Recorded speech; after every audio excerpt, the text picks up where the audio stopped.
Exercise 7 निर्देशांक ज्यामिति coordinate geometry हम लोग का नया टॉपिक चल रहा है। ठीक है, अब देखो निर्देशांक ज्यामिति अर्थात कोऑर्डिनेट ज्योमेट्री है क्या, इसके बारे में थोड़ा जानते हैं पहले। ठीक है, देखो एक्सिस का नाम तो आप लोग पढ़ चुके हैं, क्लास 9 से शुरू हुआ था, चैप्टर क्लास 8 में भी थोड़ा सा था। अब देखो x x dash y dash और ये वाई, इतना तो आप लोग जानते हैं। ये एक एक्सिस है, ठीक है, क्या है, एक्सिस है यानी कि निर्देशांक है। इसको हम लोग कहते हैं एक्स एक्सिस, निर्देशांक एक्स निर्देशांक।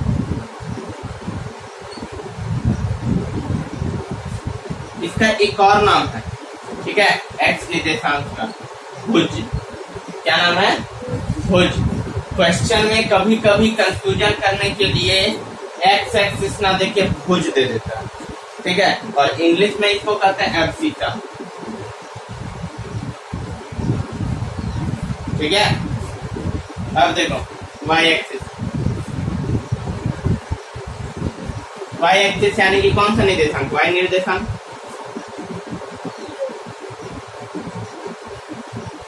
वाई निर्देशांक, अब इसको कहते हैं हम लोग कोटि। ठीक है, कुछ नहीं करेगा, भारतीय भवन का जब बुक में हम आप लोग को बताएंगे, एनसीईआरटी का ही यानी हिंदी मीडियम वालों में, ठीक है, तो उसमें क्या करेगा ना, कुछ क्वेश्चन में ऐसे नहीं देगा भुज 4 एक्स एक्सिस 40 है, वो दे देगा भुज 40। ठीक है, तो आप हो सकता है कि भूल सकते हैं वहां पे। और कोटि को यहाँ कहते हैं हम लोग ऑर्डिनेट। ठीक है, ये आपका फ्यूचर में काम आएगा, एब्सिसा और ऑर्डिनेट। ठीक है, आगे 11 12 जब करोगे तो बहुत हद तक मिलने वाला है। अब देखो एक्स एक्सिस वाई एक्सिस का खेल है, आपको पता है कि मान लो कोई भी चीज है, कोई पॉइंट है, मान लो 1 2 3 4, 1 2 3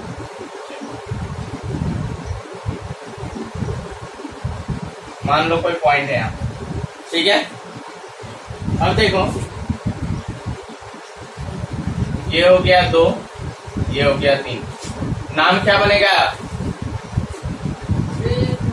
3 2, पता नहीं क्या हो गया। चलो देखो 3 और 2, ओके, समझ में आया। 3 क्यों हुआ पहले, क्योंकि हम हमेशा x को पहले लिखते हैं। ठीक है, अब देखो अगर कोई बिंदु हम कहते हैं x अक्ष पर है, किस पर है, x अक्ष पर है, तो बिंदु का निर्देशांक क्या होगा। ठीक है, मान लो कोई बिंदु है और वो x अक्ष पर है, तो बिंदु का निर्देशांक क्या होगा। तो निर्देशांक देखो क्या होता है, निर्देशांक जो पॉइंट होता है 3 और 2, इसी को कहते हैं निर्देशांक। क्लियर है, निर्देशांक क्या होता है, क्लियर है। ठीक है, एक्स अक्ष है और उसका जो पॉइंट दे रहा है 3 और 2, ठीक है, यही इसका निर्देशांक कहलाता है। क्लियर, थोड़ा सा सोचने वाली बात है और कुछ नहीं। अब इसी को आप यहाँ पे कोऑर्डिनेट भी कर सकते हैं। अब देखो कोऑर्डिनेट का मतलब क्या है, कोऑर्डिनेट, कोऑर्डिनेट देखो दो मतलब होता है। पहला तो वाई निर्देशांक कोटि को हम लोग ऑर्डिनेट करते हैं। ठीक है, तो यहाँ पे कोऑर्डिनेट का मतलब हो गया ऑर्डिनेट, को मतलब क्या होता है, सहायक के रूप में हम लोग कहते हैं। ठीक है, कोऑर्डिनेट मतलब वाई का सहायक यहाँ पे कौन है, एक्स है। क्लियर, यानी कि चैप्टर का नाम समझ में आ गया। ज्योमेट्री क्या होता है, ज्यामिति होता है जो कि चित्रों पर बेस्ड रहता है। रेक्टेंगल, ट्रायंगल, जितना भी प्रकार का चित्र है, थ्योरम है, सारा ज्योमेट्री के अंदर आता है। क्लियर, ज्योमेट्री क्या है, ज्यामिति क्या है, ये समझ में आया, पॉइंट समझ में आया। क्लियर है, छोटा सा चीज है, देखो एक्स अक्ष पर कोई पॉइंट होगा, ठीक है, हमको नहीं पता है क्या है, तो वो x0 होगा। क्या होगा, x0 होगा। एक्स अक्ष पर कोई पॉइंट है तो x0, x0 क्यों हुआ, एक्स अक्ष पर है यानी यहाँ पर तो कोई ना कोई वैल्यू एक्स अक्ष पर है। इसका ये कहीं नहीं, कहीं नहीं है कि y पर भी चीजें हैं, तो हो सकता है y का मान क्या हो, यहाँ 0 होता है, वो लिख सकते हो, ये कोऑर्डिनेट जो होता है वो 0 0 होता है। क्लियर है मिड पॉइंट। और ये किस प्रकार का एक्सिस है आप लोगों को पता है, इसको हम लोग पढ़ते हैं परपेंडिकुलर एक्सिस के रूप में। हालांकि एग्जाम से परपेंडिकुलर एक्सिस का कोई लेना देना नहीं है, लेकिन अगर पढ़ रहे हैं तो इतना नॉलेज होना जरूरी है। ठीक है, ये कैसा एक्सिस है, परपेंडिकुलर एक्सिस है, हर तरफ से 90 डिग्री का ही कोण बना रहा है। अब ये परपेंडिकुलर एक्सिस हम लोग इसको क्यों नाम दे दिए, क्योंकि क्लास 12 में जब आप पढ़ोगे तो आपको कुछ और नाम से मिलेगा। ठीक है, अभी देखो इस पर जो भी बात हो, देखो 3 और 2 एक पॉइंट निकल गया, सपोज दैट एक और पॉइंट लेते हैं हम यहाँ पे, ध्यान देगा सब कोई, इसका नाम हो गया 1 4। ठीक है, तो ये जो लाइन हो गया अगर इससे हम मिला दें,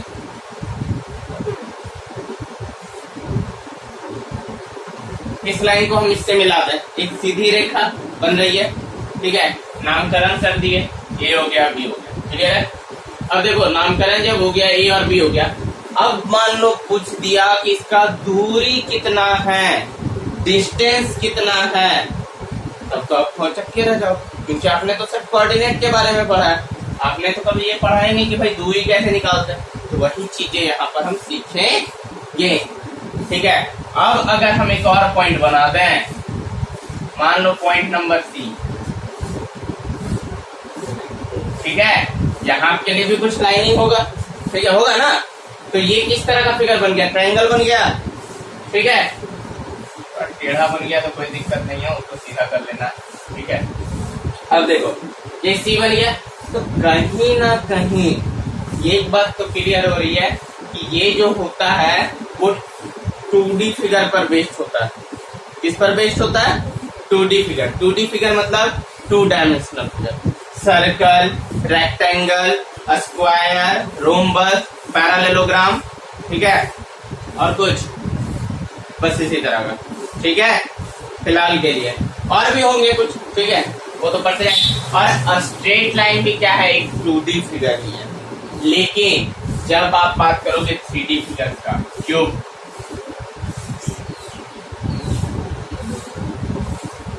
क्यूबॉइड वगैरह में, तो आपको 2D एक्सिस, ये एक्सिस पर काम नहीं चलेगा। ये चीजें आप 11th 12 में पढ़ोगे। ठीक है, शायद 11 में या 12 में। ठीक है, 11 में क्यों, उस वक्त आपको 3 एक्सिस पे काम करना पड़ेगा। ठीक है, एक्स एक्सिस, वाई एक्सिस और जेड एक्सिस। समझे बात को, क्यों यहाँ पर एक्स और वाई एक्सिस में काम हो गया, यहाँ पर 3 एक्सिस लग रहा है। ये किसी ने सोचा कैसे, क्यों बताओ। हाँ, ये 3D फिगर है और ये 2D फिगर था। 3D फिगर मतलब इसमें लेंथ होगा, ब्रेथ होगा, हाइट होगा, लेकिन इस केस में क्या होगा, सिर्फ लेंथ और ब्रेथ होगा। बात समझ में आई, क्लियर है, किस तरह के फिगर्स पर काम होगा और क्यों काम होगा ये समझे। डिस्टेंस निकालना है, डिस्टेंस निकालने बोलेगा, इन दोनों का मिड पॉइंट निकालने बोलेगा, बोलेगा कि ये टुकड़ा कितना है, ये टुकड़ा कितना है, तो यहाँ का कोऑर्डिनेट निकालो। ठीक है, इस तरह के सूत्रों पर बात करेंगे। और मान लो कोई फिगर दे दिया, कोई फिगर दे दिया, चलो एक एग्जांपल और ले लेते हैं। ये बी को रहने दो, 3 और 2, थोड़ा सा समझ लो, चीजें आसान हो जाएगी। सी हो गया और ये डी हो गया। मान लो फिगर कुछ ऐसा बन गया, अब सबका कुछ ना कुछ पॉइंट निकलेगा। ठीक है, ए बी सी डी का सबका पॉइंट निकलेगा ना, सबका निर्देशांक निकलेगा। अब हमको पता होना चाहिए कि ए बी सी डी ये किस तरह का फिगर है, प्रूव करने बोलेगा आपको। बात समझ में आई, इतना एक्सरसाइज है, सबका साथ हम यहाँ बता चुके हैं। अब बात करते हैं फॉर्मूला की। ठीक है,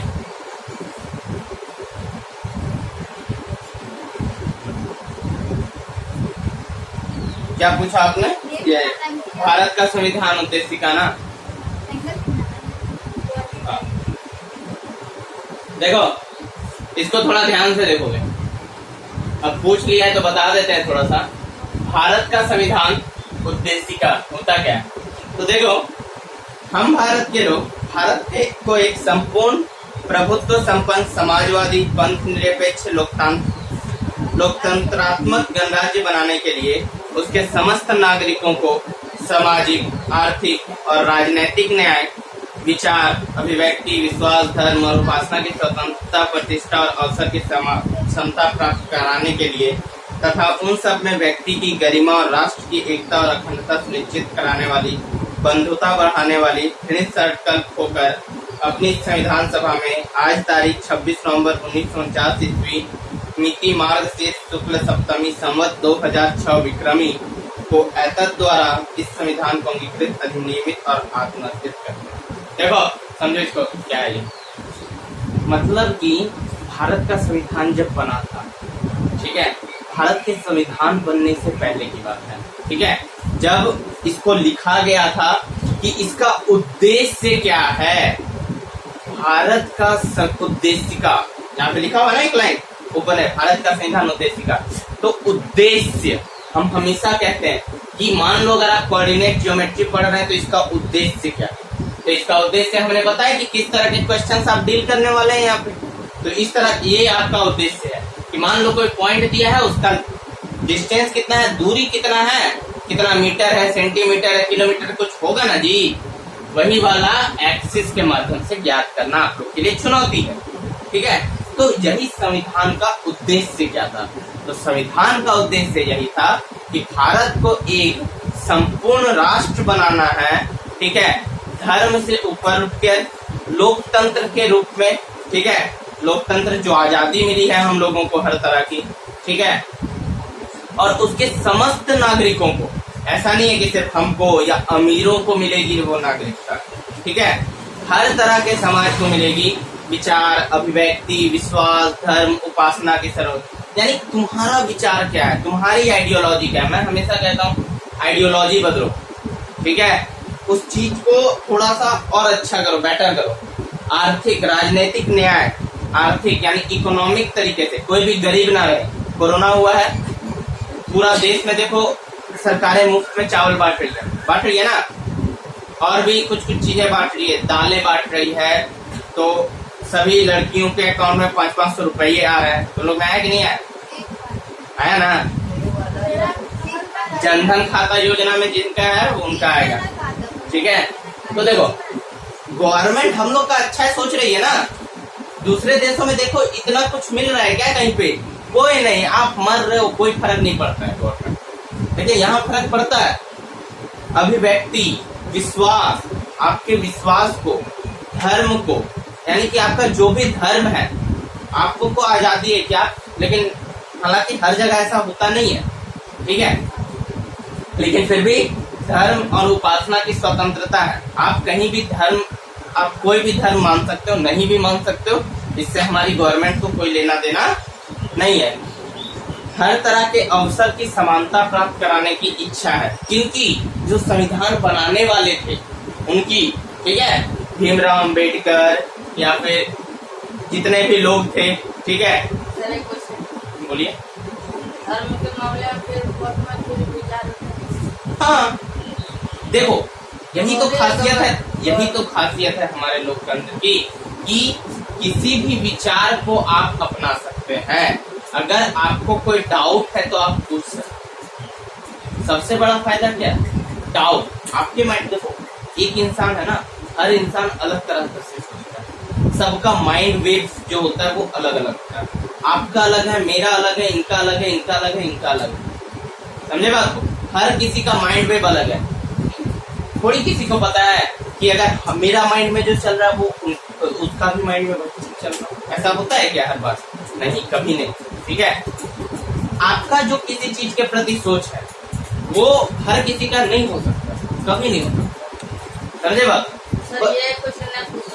हम समझ रहे हैं कि तुम यही कहना चाह रहे हो ना कि सुप्रीम कोर्ट वगैरह में भी धर्म पर बातें होती हैं, ठीक है, तो वही तो कहना चाह रहे हैं ना कि हर विचार आदमी का सोचने का तरीका अलग अलग है।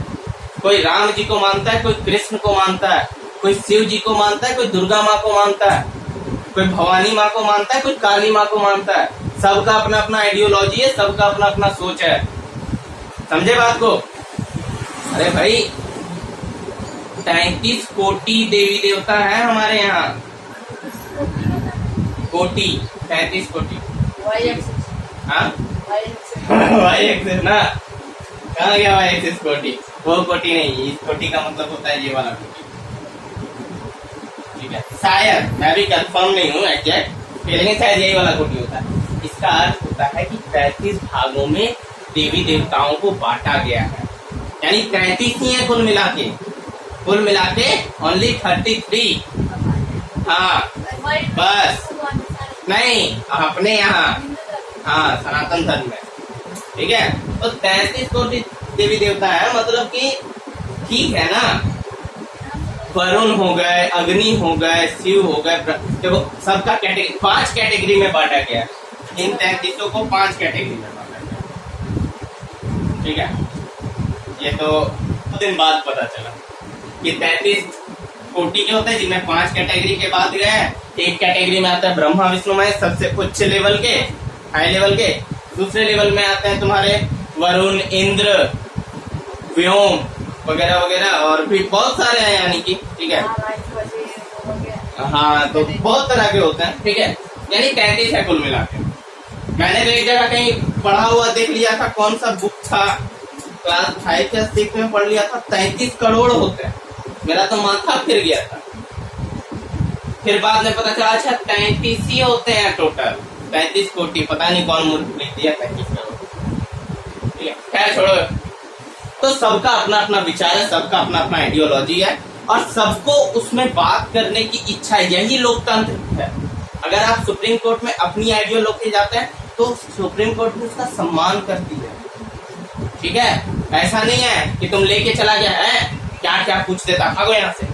अरे हम लोग का तो वो लोकतंत्र है जहाँ भगवान की किताब पर तो गीता का कसम खाता है ना, लेकिन भगवान के अस्तित्व पर विश्वास नहीं है, लेकिन किताब पर कसम जरूर खाएंगे। यहाँ तो नियम ही नहीं है, नियम को थोड़ा और कठोर कर देना चाहिए। जो किताब खा के भी झूठ बोलते, कसम खा के, उसका अंग काट लेना चाहिए। मौर्य वंश में देखो यही नियम था, मौर्य साम्राज्य में सबसे मस्त नियम। डर से बेचारा झूठ ही नहीं बोलता था कोई, बोलता था पता चला एक अंग काट दिया, हाथ काट दिया, अब लाइफ टाइम रहो बिना हाथ के। डर के कोई ये नहीं करेगा, तो इतना डर भी होना चाहिए। और डर के बिना देखो, अगर हम लोग क्यों मानते हैं कि दुनिया का सबसे बेहतरीन कानून सऊदी अरब का होता है, कारण क्या है? कारण बस यही है कि वहां का कानून इतना कड़ा है। अगर आपने रेड सिग्नल पार किया ना, रेड लाइट सिग्नल पार किया, मान लो ये रेड लाइट सिग्नल है और आपने इसको पार कर दिया, ठीक है, कोई पुलिस वाला आपको टोकने नहीं जाएगा, कोई आपको एक शब्द नहीं। क्या होगा, जैसे ही लाइट पार करोगे उसके बाद आपके मोबाइल में एक मैसेज आएगा, आपके अकाउंट से 1500 दिनार या रियाल जो भी वहां चलता है वो कट गया। समझा बात को? यानी समझ लो 1500 रुपया कट गया। सोच लो वहां का टेक्नोलॉजी का क्या लेवल है। और ऐसा नहीं है, उसके बाद आप जैसे हम लोग क्या करते हैं, गाड़ी वाड़ी धोना है, रोड पर लगा दिए हैं गाड़ी, आराम से चमका रहे, आप रोड पे कचरा करने के चलते आपको तुरंत मैसेज आएगा, आपसे 1000 रुपए कट गए। वहां पर बहुत कड़ा कानून है, बहुत कड़ा कानून है। कोई ज्यादा बड़ा गलती करेगा ना, बीच में लटका के, बीच चौराहा में लटका के फांसी दे देगा। हरना चौक है ना, वहां में फांसी दे दिया, भुगतते रहो। हाँ कैसे नहीं होगा, सबके पास बैंक अकाउंट नहीं होगा और गाड़ी होगा, तुमको लगता है? नहीं जी, ऐसा थोड़ी होता है।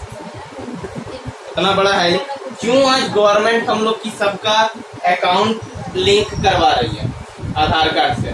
कारण क्या है? अभी 500 रुपया डायरेक्ट आप लोग के अकाउंट में आ रहा है।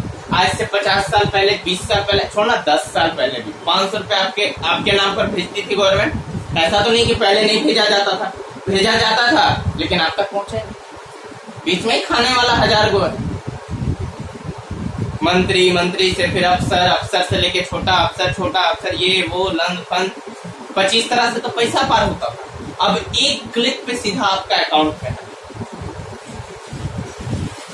पूछने वाली बात है वही है, और क्या वगैरह वगैरह है कि सबको समान नियम का देना है देश में। समान नियम होता नहीं है, ये आपको भी पता है। सलमान खान को बेल चाहिए तो तुरंत मिल जाएगा, आपको बेल चाहिए तो रगड़ते रहो, चक्कर मिलने वाला है नहीं। चलो ठीक है, हम लोग अपना पढ़ाई पे ध्यान देते हैं।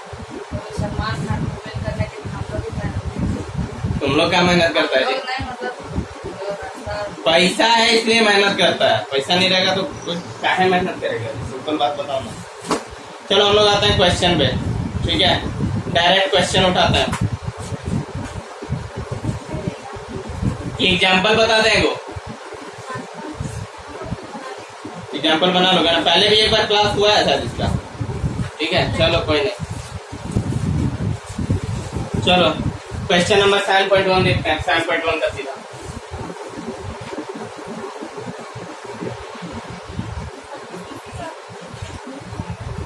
देखो, यहाँ देखो, ये हमारा क्वेश्चन है, -57 है, -13 है।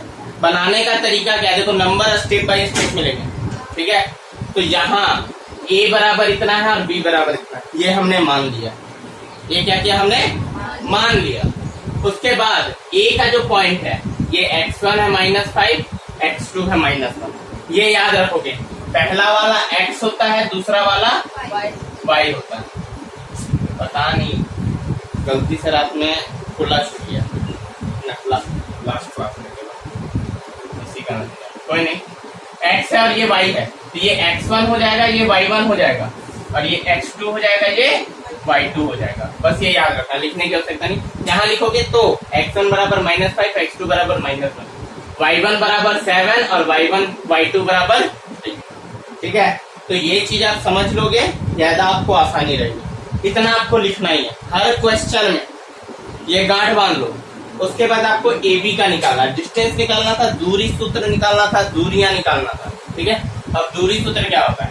AB बराबर √x2 - x1 का whole square plus y2 - y1 का होल स्क्वायर। तो आप लोग देखो एक चीज, ये फॉर्मूला कहाँ से आया? देखो ये फॉर्मूला आया है, ठीक है? NCERT में शायद इसके बारे में नहीं दिया है हमको, जहां तक याद है, ठीक है? देखो आया तो तुम्हारा पाइथागोरस से ही है, ठीक है? आया कहाँ से है? पाइथागोरस से ही है, ठीक है? कैसे पाइथागोरस से है, ठीक है? देखो मान लो कोई ये B लाइन के लिए निकालना, ठीक है? तो एक कैसे समझाएं तुम लोग को? अच्छा बस अभी फिलहाल लिखा दो। इसको इधर कर देंगे तो इधर स्क्वायर आएगा, इसको इधर कर देंगे तो स्क्वायर आएगा, रूट को इधर करते हैं तो स्क्वायर हो जाता है। ये एक पॉइंट का स्क्वायर है, ये दूसरा पॉइंट का स्क्वायर है। समझ में आ गई बात? अब देखो ये x पर ही बेस्ड है, इन दोनों पर काम करके x पर काम करेंगे हम, इन दोनों पर काम करके y पर काम करेंगे। मान लो एक पॉइंट निकल गया, ठीक है? x एक्सिस समझ लो कि ये कोई पॉइंट है, ये x एक्सिस वाला पॉइंट निकल गया, ये y एक्सिस वाला पॉइंट निकल गया। बस फिलहाल इतना समझो। देखो एक्सप्लेनेशन है, फॉर्मूला है, प्रूफ करेंगे, 2 से 2.5 पेज लगेगा। और काफी टाइम हो गया है झारखंड बोर्ड में आपका पूछा नहीं है क्या कि फॉर्मूला कहाँ से आया, फॉर्मूला कहाँ से आया, थ्योरम प्रूफ करने देना बंद कर दिया। हमको लगता है तकरीबन 15 साल से ऊपर हो गया। नहीं दिया ये कुछ, ये क्वेश्चन दिया है, ये फॉर्मूला प्रूफ करने नहीं दिया है। और हमको लगता भी नहीं कि निकट भविष्य में ऐसा कोई भी चांसेस है, कोई चांस नहीं है, कोई चांस नहीं। इस साल और नहीं होगा, बात सही है, ठीक है? और भी अब देखो यहाँ देख लो, x2 बराबर -1 पुट कर दिया, x1 बराबर -5 पुट कर दिया, ये माइनस का सिंबल था, ये -5 हो गया। y2 3 है, y1 7 है, 3 - 7 का स्क्वायर हो गया। यहाँ तक समझ आया, सबका वैल्यू पुट कर दिया। अब माइनस माइनस क्या हो जाएगा? +5 हो जाएगा, माइनस माइनस +5, और 5 में से 1 किया, -1 + 5, ठीक है? तो 5 में से 1 जाएगा, 4 बचेगा, सिंपल सी बात है। और यहाँ 3 में से 7 जाएगा तो -4 बचेगा। माइनस क्यों बचा आप लोग को पता है? क्योंकि माइनस किस पर है? बड़े अंक पर है। अगर बड़े अंक पर माइनस है तो यहाँ भी माइनस है, ठीक है? हम समझा दे रहे हैं। कोई बड़ी बात नहीं है, कुछ नए स्टूडेंट है, कुछ पुराने हैं। 16 16 32, ठीक है। 4 का स्क्वायर 16 माइनस 4 का भी स्क्वायर 16, तो 4 का स्क्वायर है। -4 को भी 2 बार गुना करेंगे तो +4 ही देगा ना, समझे। अब यहाँ क्या आ गया, √32 और 32 को तोड़ो, क्या आएगा, 4 × 4 × 2, 4 चौके 16 दूनी 32, ठीक है। तो 4 बाहर आ गया, आंसर आपका 4√2। यहाँ पे आप क्या करना, यूनिट्स लिख देना। क्या लिख देना, यूनिट्स। आप ऐसा यूनिट्स इसलिए लिख रहे हैं क्योंकि यहाँ पर देखो ये तो दूरी निकाले ना, अब दूरी का कुछ तो ऐसा यूनिट होगा ना, मीटर होगा, सेंटीमीटर होगा, कोई तो यूनिट होगा, ठीक है। तो यहाँ पे बस वो यूनिट लिखाना, समझे बात को, क्योंकि हमको पता नहीं है मीटर में, सेंटीमीटर में या किलोमीटर में। इसको भी नोट डाउन किया जाए, कोई भी यूनिट। आगे देखो अब इस टाइप का क्वेश्चन तो हो जाएगा, ठीक है। 7.1 इस टाइप क्वेश्चन बन जाएगा। अब देखो दूसरा नंबर एक क्वेश्चन दिया है कि बिंदु ए है 0 0, बिंदु ए कितना है 0 0 और बिंदु बी है 36 और 15, 36 और 15।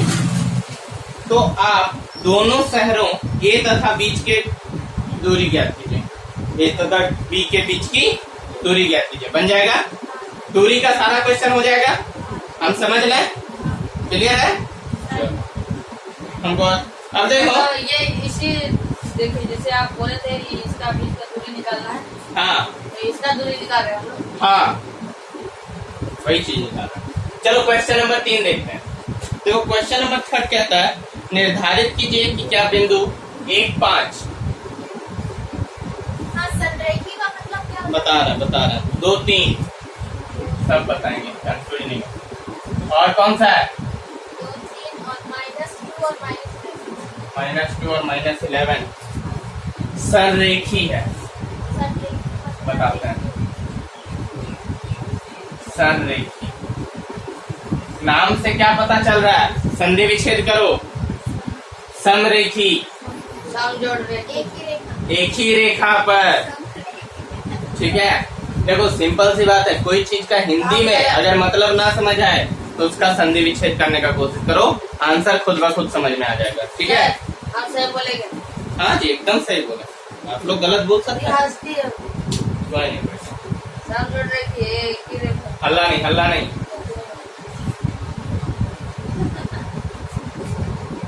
आगे देखो यहाँ ए बराबर 1 5, बी 2 3 और सी -2 -11, यानी x1 बराबर 1, x2 बराबर 2, x3 बराबर -2 और y1 बराबर 5, y2 बराबर 3, y3 बराबर -11। ओके, अब देखो समरेखी है यानी समान रेखा पर होना चाहिए। चलो डिस्टेंस निकाल लेते हैं, ठीक है। देखो हम लोग क्या किए, 3 हम लोग को निर्देशांक दिया हुआ है, 3 कोऑर्डिनेट हम लोग को प्राप्त है। अब पूछ रहा है कि ये संरेखी है कि नहीं।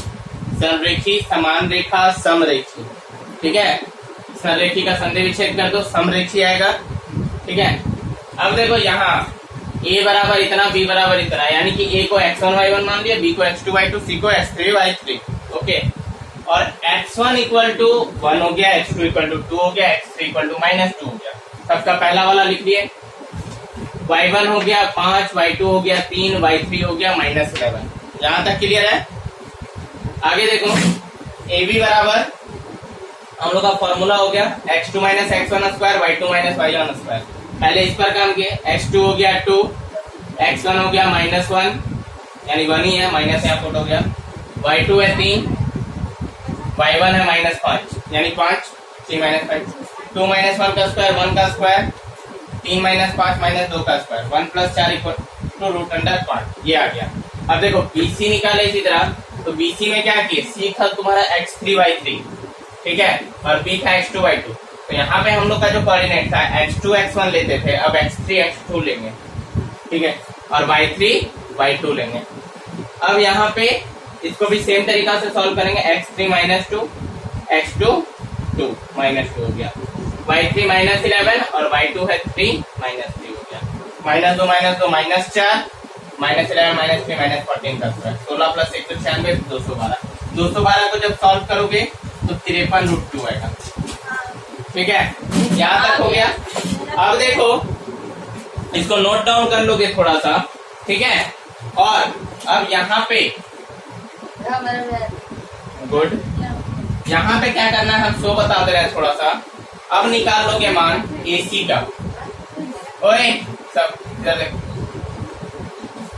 AC = क्या करना है, अब AC निकाल लेना, क्या निकालना है, हाँ AC भी निकालना होगा। AC में क्या हो गया, x3/3 x1/1, तो फॉर्मूला हो जाएगा x3 - x1 का होल स्क्वायर और y3 - y1 का होल स्क्वायर। ये बात समझ में आई, फॉर्मूला कैसे पुट हो रहा है। देखो यहाँ पे स्टूडेंट जनरली जो माइनर गलतियां होती है वो प्लस माइनस में ही होती है, तो थोड़ा सा ध्यान दोगे।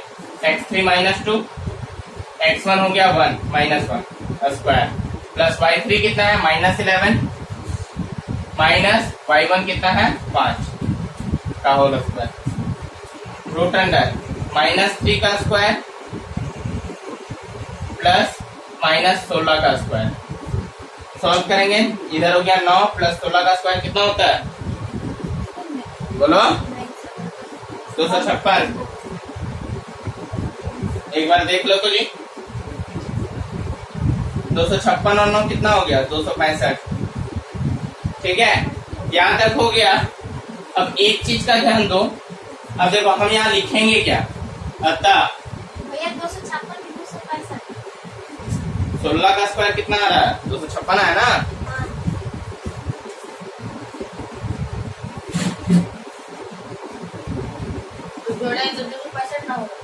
हाँ। अब देखो अतः यहाँ क्या होना चाहिए, AB + BC = AC होना चाहिए। सम रेखा है, अगर सम रेखा होता तो AB और BC का जोड़ AC के बराबर होना चाहिए था, ठीक है। तो AB कितना आया था हमारे पास 5 और ये है 53√2, हाँ किसमें कितना आया था, AB में कितना आया था √5। चलो अब यहाँ 265 है, 265 को भी तोड़ लो, देखो अगर टूटता है तो 5 बचे 25, 5 दिया 15, 53 यानी कि नहीं टूटेगा ये, ठीक है। तो ये इक्वल नहीं है किसके, √265, ठीक है, अतः यह अर्थात यह संरेखी नहीं है। क्लियर, बस इतना सा था। आगे क्वेश्चन बना के आओगे, जो डाउट होगा बताएंगे आगे नेक्स्ट क्लास। ओके, इसको फिनिश कर